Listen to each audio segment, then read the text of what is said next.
everyone, it's Tyler D, and we are back with your Dry Delight. Now, in the last episode, it was our boss's, I forgot his name, but our boss's side of the story. And now, I believe we're about to see the mob boss, and it's gonna be great, y'all. It's gonna be great.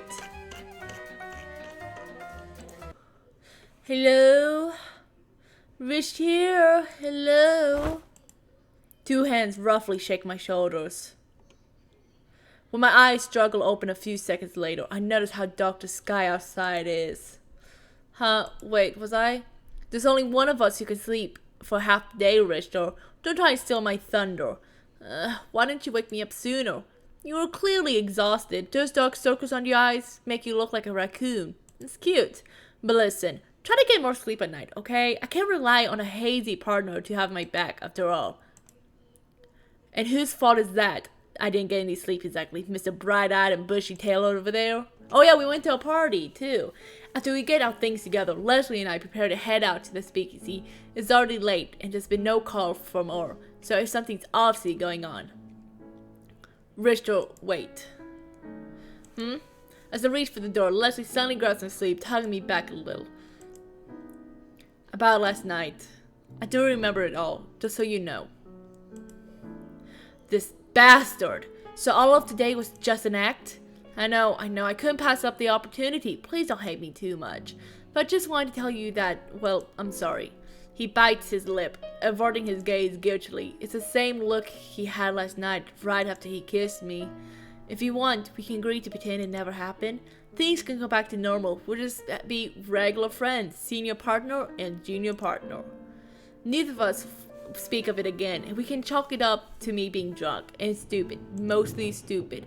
Leslie loudly clears his throat, fiddling with his tie. Despite his self-effacing joke, I can tell he's being serious about this. Our friendship's important to both of us, so it's understandable, but what?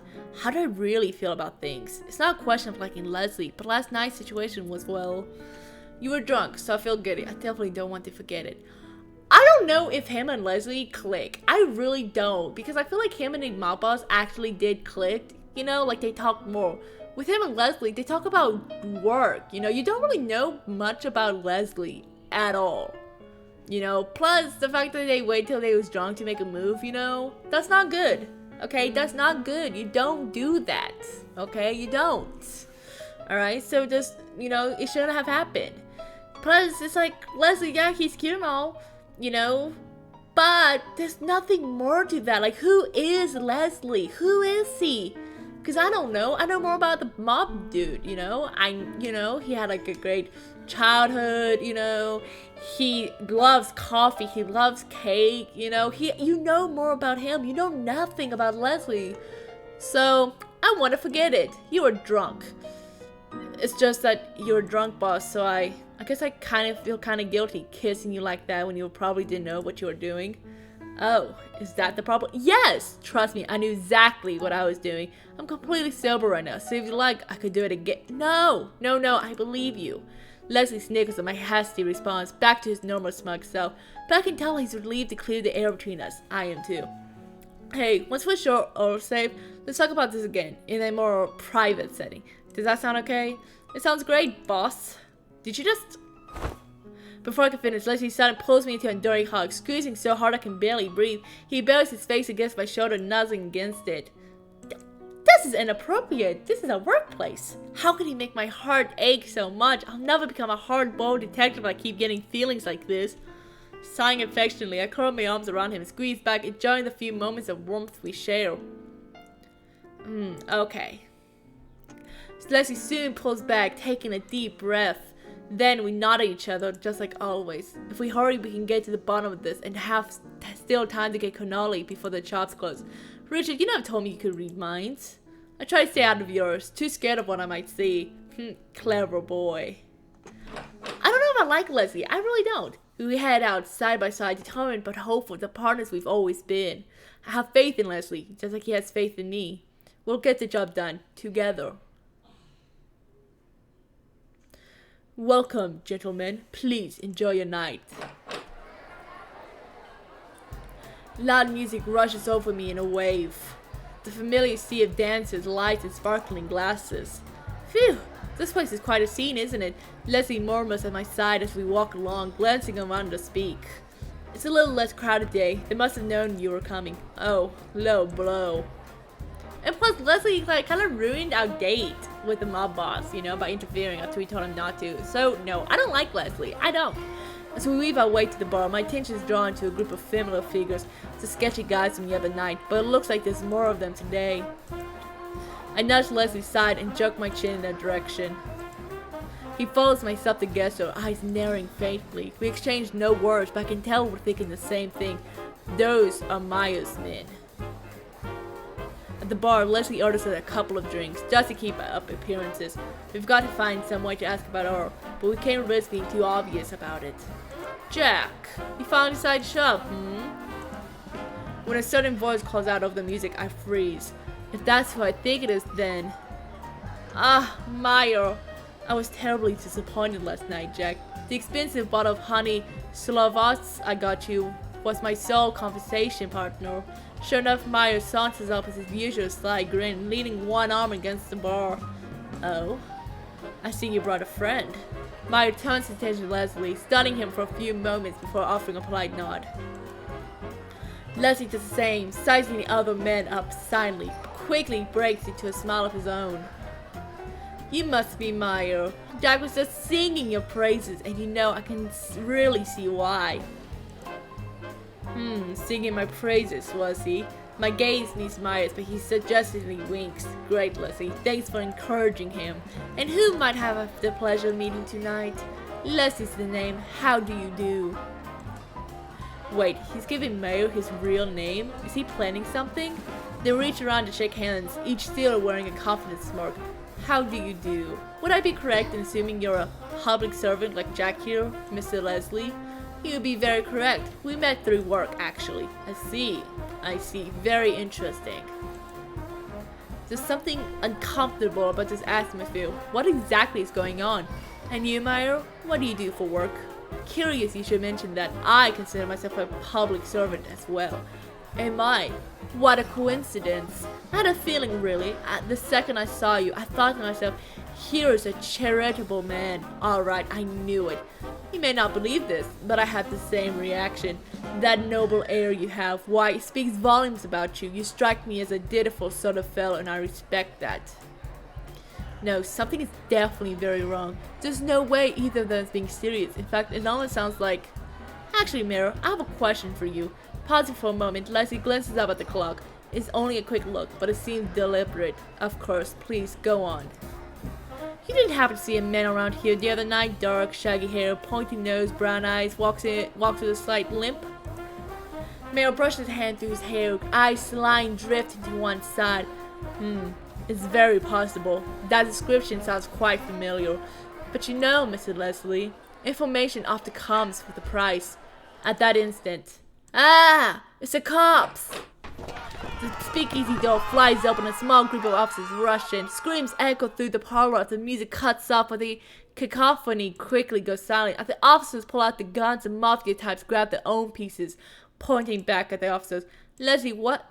Whisper, please. Leslie sharply raised her hand at me, and I fall quite stunned. This wasn't the plan we discussed. I thought we were supposed to wait for more information.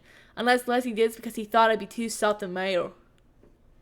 See, I don't like Leslie at all. He backstabs people. He goes behind, he lies. All the time. Plus, he takes advantage of drunk people. Don't like Leslie. Boycotting Leslie.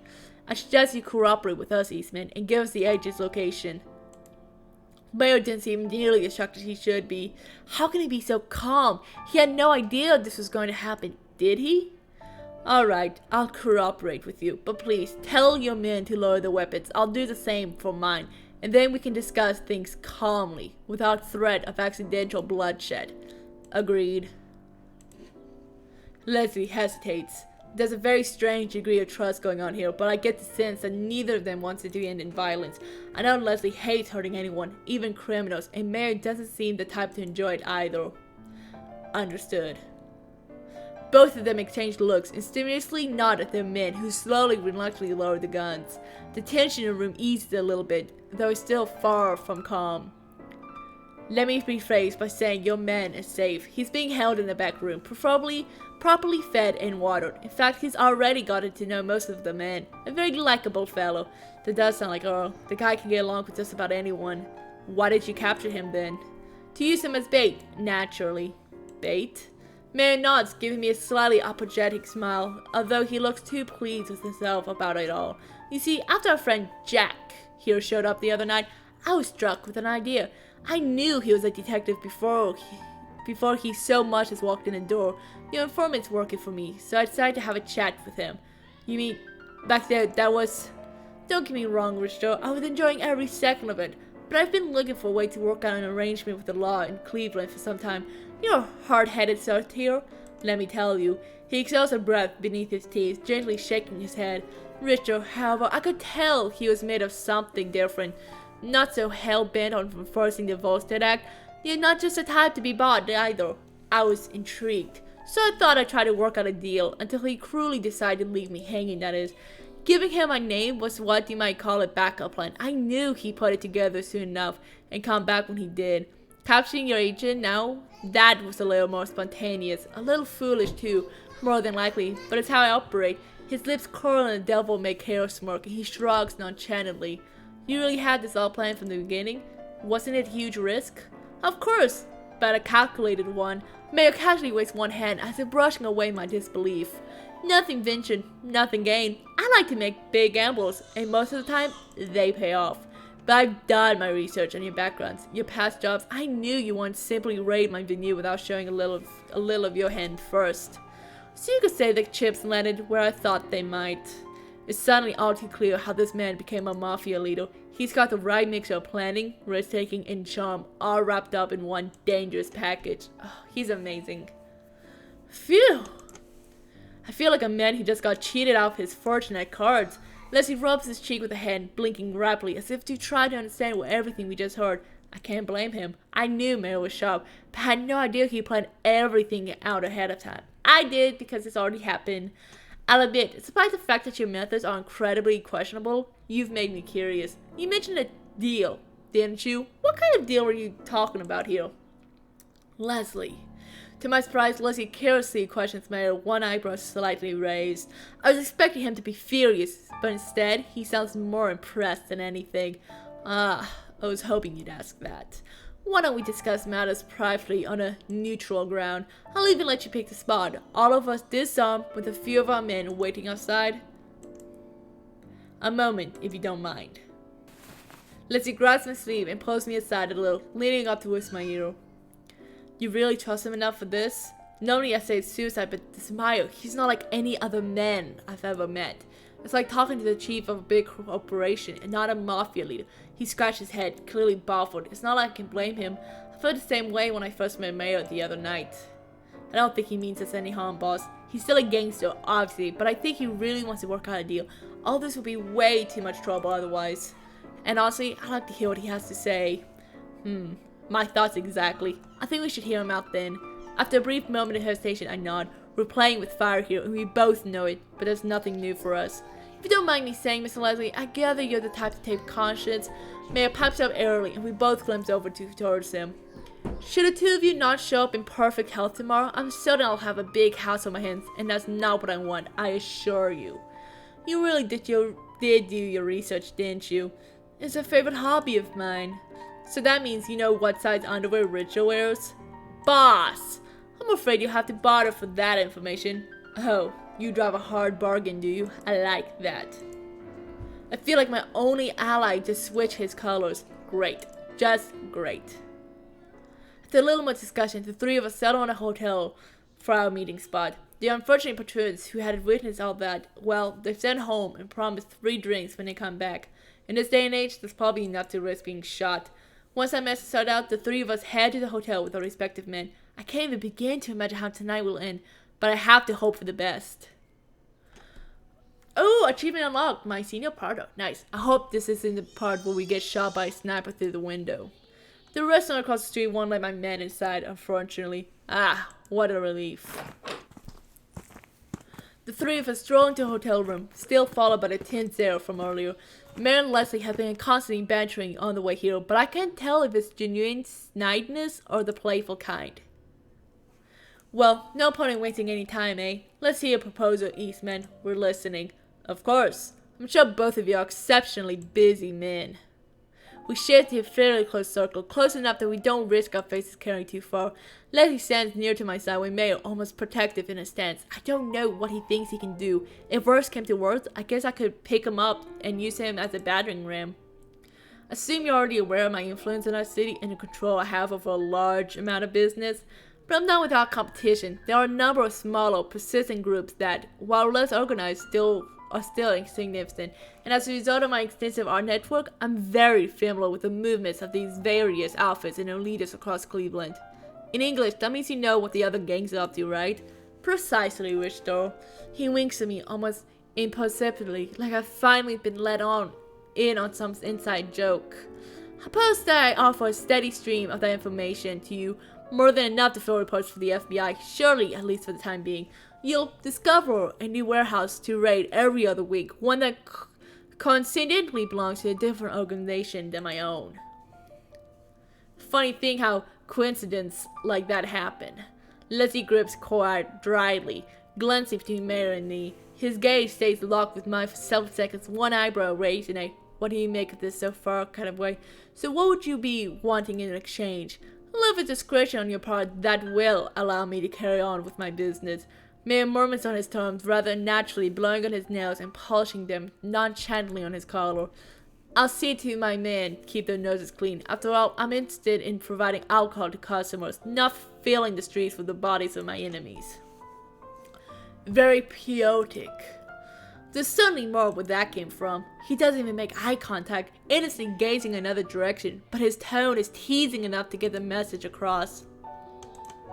Leslie narrows his eyes a little on Meyer. Is he trying to read him, or has he already made up his mind? Believe me, I don't doubt that a part of this conflicts with their sensitive justice as detectives. After speaking with Richard, I won't expect anything less, but you're both logical, practical men. Try to view the situation through a more objective lens. There's a short pause, but an appointed one. My mind flashes back to my conversation with Leslie, our doubts and guilt over what we're doing. If you took me to jail right now, and by some miracle managed to convict me, someone else will only step up to take my place. This war on liquor will never really end. It should never have existed to begin with. All it succeeded in doing was creating a different sort of industry, a more dangerous one. With that in mind, his dark green eyes flick from me to Leslie and back to me. Why not compromise and make your employers happy in exchange for making the American people happy? Once he finishes speaking, a longer silence falls over the room. Leslie rubs at his shoulder with one hand, staring at the floor with a deep, brooding expression, and I fall into my own complicated thoughts. I've always wanted to control crime, uphold the law, and fall asleep with a clean conscience every night. But when it comes to prohibition, that same question keeps resurfacing in my head. Is enforcing this law really the right thing to do? No! Let people drink! Should we follow federal orders like mindless slaves, or should we make our own judgment in cases like this? I steal a glance up at Meyer. He returns my gaze with a gentle, calm smile, eyes glimmering curiously. Richard? Leslie turns to face me, his features carefully composed in an unusual neutral mask. Any thoughts? Deciding to let my apparently crippling honesty speak for me, I take a deep breath. I don't think prohibition is meant to last. I take pride in my job, but I get nothing out of enforcing Volstein's middle finger to America, snatching away hooch just to suit the Fed's fancy. That doesn't sit right with me. And as for Mayor, I think he's right, boss. With him or without him, the legal business here will keep going, and I'd rather someone like Mayor run it than some crew out for blood and as much as profit. Leslie chews on his lip. He's waving on the brink of deciding something, but I can't tell which way he's leaning. Whatever decision you make, boss, I'll stand behind it. You can count on that. I know, Rachel. That's why you're my partner. After a lengthy pause, Leslie finally breaks into a faint smile, turning his gaze from me to Meyer. Listen, I can't promise a deal with hold forever, Meyer. There's always a risk that someone find out or we'll get moved onto a different case. I'm well aware. So few good things last forever. But that's more of a reason to enjoy them when they last, isn't it? Hey, I'll drink to that, alright. He suddenly takes a deep, sharp breath, his eyes flashing. Damn, it sure feels good to spit in Vaulted Eye, that son of a bitch. And grabs Maya's hand firmly, shaking with pure determination. In fact, he seems so convicted that I have to wonder how hard the decision really was for him. He wasn't as positive for dramatic effect back then, was he? You know, my sister got married last week and the reception was completely dry. Not a drop of booze in sight. Have you ever had to sit through 15 wedding speeches completely sober? I've never prayed so hard for the rapture in my life. Hey, that's kind of funny. As his hand is pumped up and down by the enthusiastic Leslie, Mayo breaks into delight and laughter. Maybe the first time I ever heard him be so loud. Was from amusement or relief, though? I can't really tell. Well, this is a cause for celebration, gentlemen. Won't you agree? Mayo steps up to the door, lightly knocking 4 times. A few seconds later, it opens slightly, and someone discreetly hands him a bottle and several wine glasses. Is that? You had them bring it here? Wasn't that a bit presumptuous? I only make bets I'm confident in. I have a feeling we're gonna get along just fine. They exchange playful glances, and then their eyes slide over to me. Why do I suddenly feel like a rabbit spotted by a pair of lions? Hey, what are you? Before I know it, the other two have taken my arms, pulling me over to the foot of the bed. Like they're operating some new unspoken pact to sandwich me between them before I can even finish my protest. Shall we toast the success of our new partnership? Don't mind if I do. You're a true gentleman after all, Mayo. Leslie holds out his glass and Mayo casually reaches over me to pour. Aww, they look like good friends. Now, of course, we shouldn't forget the wonderful little detective who brought us together, should we? Well, it's really nothing. I humbly nominate him as our ambassador, the key component to making sure our arrangement is run smoothly. That's actually not a bad idea. He can't tell a lie to save his life, so it's better for him than undercover work, that's for sure. I didn't agree to this, did I? Hello? Agree? Rachel, please. You're merely continuing the role you already have. You heard the man, Rachel. Ambassador is a great sounding title too. I'm jealous. Very funny, you fellas. You're a real Wyatt. Oh, this is nice. As I grumble to myself, watching the deep ruby liquid flow into Leslie's glass, my mind begins to picture how many other deals like this will take place while prohibition go on. It's already changed our country forever, changed us as Americans forever. The dad will understand the full scale of it for many, many years. When I think about all the detectives and officers who one day reach the same conclusion as us, I have to wonder, how much longer will this dry America last? I think it's perfectly fair to keep him 4 days a week with me. 4 days? You greedy bastard, trying to monopolize him, eh? What? I tuned back into a good-natured argument, one that seems to be about, what if we shared him for 1 day? Surely a reasonable man like yourself would agree to that, Leslie. Sharing him for a day, eh? You know, I think that can be arranged. What the hell conversation are you? What kind of conversation are they having anyways? Never mind. Aw, they look cute. They look like good friends. But, man, can you imagine a dry America?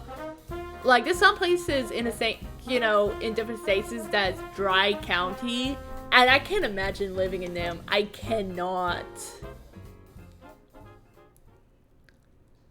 Is this the end? A noble experiment. I like that. I really did. I like the history behind it. It was really good. The storyline, was good. The graphics was great too. And I definitely loved the, how it had the vocabulary, so, it helps you know what they're talking about, and as I like history, I enjoy it. I really enjoyed this game. It was great, good ending.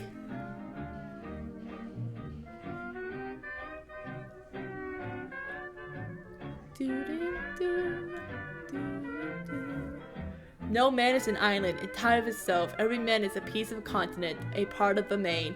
John Donne. That's good. That was really great. Well, guys, I hope you guys enjoyed that adventure. I did. And, like always, we're gonna have a lot more adventures together. But, I'll see you guys in the next videos. Toodles!